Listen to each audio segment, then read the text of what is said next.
Hello guys, good morning everyone. आज जो हम लोग लेटर देखने वाले हैं वो वेरिएबल एनर्जी साइक्लोट्रॉन सेंटर का है। एक्चुअली ये बीएआरसी का ही एक यूनिट है जो कि कोलकाता में है। ठीक है। और आप यहाँ लेटर पे भी देख सकते हैं, ठीक है, कि इसका एड्रेस 1AF विधान नगर कोलकाता दिया हुआ है। ये लेटर 16 अक्टूबर को निकला था। And I am very sorry कि उस समय कुछ पर्सनल रीजंस की वजह से मैं वीडियो नहीं बना सका। अभी कुछ ऐसे पर्सनल इश्यूज फेस कर रहा हूँ जिसकी वजह से हमेशा बाहर रहना पड़ रहा है। और उसके वजह से जो है आपकी जो वीडियोस हैं वो मैं नहीं बना पा रहा हूँ। ओके, कोई नहीं। अब मैं ट्राई करूंगा कि आपका वीडियो जो है ऑन टाइम, जो भी वीडियो इंफॉर्मेशन रिलेटेड है वो आपका आ जाए ऑन टाइम। तो चलिए स्टार्ट करते हैं हम लोग इसके बारे में। तो ये जो आपका ऑफर लेटर आया है यहाँ पर देख लीजिएगा। यहाँ पर ऑलरेडी इन लोगों ने मेंशन कर रखा है कि भाई application dated this for the stipendiary training cat one electronics submitted to BRC Mumbai against advertisement number this. तो इसके अगेंस्ट में आपका जो है आपका सिलेक्शन हुआ है।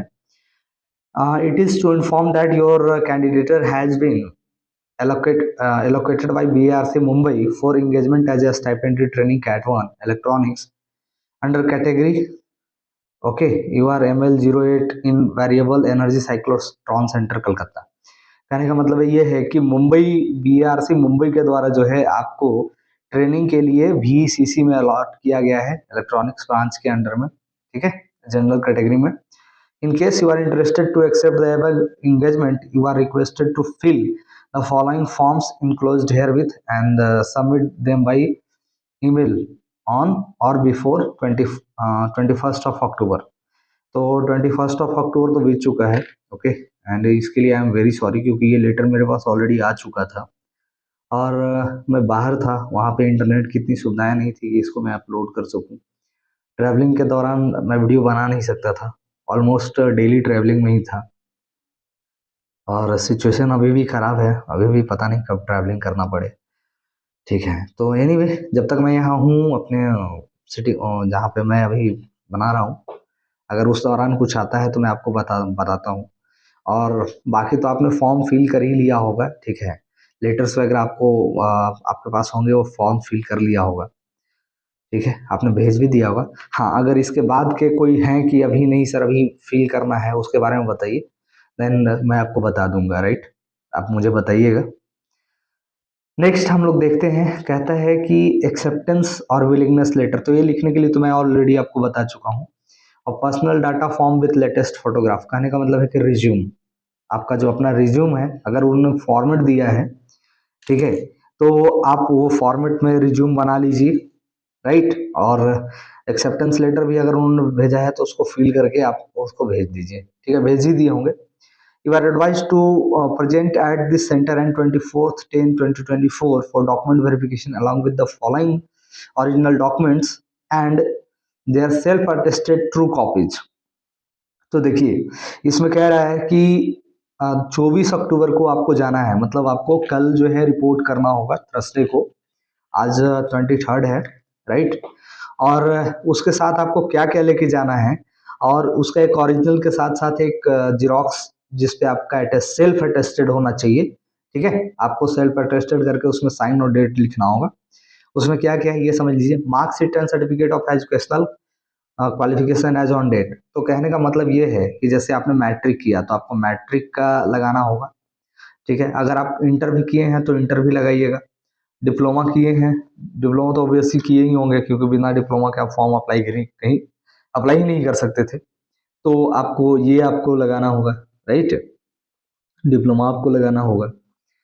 और इनके जितने भी सेमेस्टर वाइज मार्कशीट हैं वो सारे मार्कशीट्स ले लीजिएगा। राइट, क्योंकि कभी कभी क्या होता है किसी सेंटर पे पूरा मार्कशीट मांगता है, किसी सेंटर पे फाइनल का मांगता है। तो बेहतर है कि आप पूरा प्रिपेयर होकर के जाइए, है ना। आधार कार्ड, फिर आपको पैन कार्ड, अगर आपका पासपोर्ट बना हुआ है तो पासपोर्ट ले जा सकते हैं, नहीं है तो जरूरत नहीं है, क्योंकि आधार कार्ड पैन कार्ड इनफ हो जाता है। फिर आपका एक्सपीरियंस सर्टिफिकेट, जैसे मान लेते हैं कि आप यहाँ से पहले कहीं जॉब कर रहे थे और आपने शो किया है तो उसका आपको एक्सपीरियंस सर्टिफिकेट लेके जाना है। राइट, और भी अगर कोई अदर डॉक्यूमेंट्स है लाइक जैसे SC ST OBC जो भी आपका है, ठीक है, वो सब लेके जाना है। और ये जो डेट है बाबू वेरिफिकेशन का वो सबका अलग अलग होगा, ठीक है। तो आप अपना लेटर देख लीजिएगा कि आपके लेटर में आपका डेट क्या है, राइट। तो ये हो गया आपका। उसके अलावा और क्या कह रहा है कि आपका जो एंगेजमेंट है, जो थर्ड पॉइंट है, वो कह रहा है कि वेरिफिकेशन पे डिपेंडेंट है, वेरिफिकेशन किया जाएगा, सब कुछ ठीक रहता है तो आपको ज्वाइन कराया जाएगा, right. Meeting of requirement rules educational qualification notified in this. तो जो रिक्रूटमेंट रूल्स था उसके अकॉर्डिंग जो एजुकेशनल क्वालिफिकेशंस या जो भी एटसेट्रा क्राइटेरियाज वगैरह हैं वो सब एडवर्टाइजमेंट में मेंशन होगा।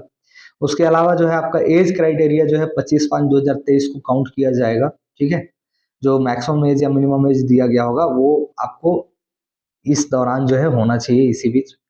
Fulfilling the condition of reservation in respect of applicable candidate. तो आपका रिजर्वेशन का जो सर्टिफिकेट होना चाहिए वो वैलिड होना चाहिए। और any other condition as per extent order of governments, तो एनी अदर कंडीशंस होंगे तो वो आपको जो है आपको एक्सेप्ट करने होंगे। ओके, तो ये है पूरा। उसके बाद कहता है कि after completion of satisfactory document verification an offer of training may be issued in induct you in training programme during the training period verification of your character and antecedents will be initiated. तो कहने का मतलब ये है कि जब आपका verification होगा तो वेरिफिकेशन पीरियड के बाद जब वेरिफिकेशन हो जाएगा तो आपको ट्रेनिंग में इंडक्ट कर लिया जाएगा। और उसके बाद जो है कैरेक्टर एंड एंटेसिडेंट्स वगैरह जो है आपका वेरिफिकेशन इनिशिएट किया जाएगा। आपकी ट्रेनिंग चलते रहेगी और पैरेलली जो है आपके बारे में जो वेरिफिकेशन होता है, जो AFSSQA आपने अदर सेंटर्स का सुना होगा, वो सारा आपका वेरिफिकेशन चल रहा होगा, पुलिस वेरिफिकेशन, IB वेरिफिकेशन, जो भी एटसेट्रा एटसेट्रा। आगे कहता है,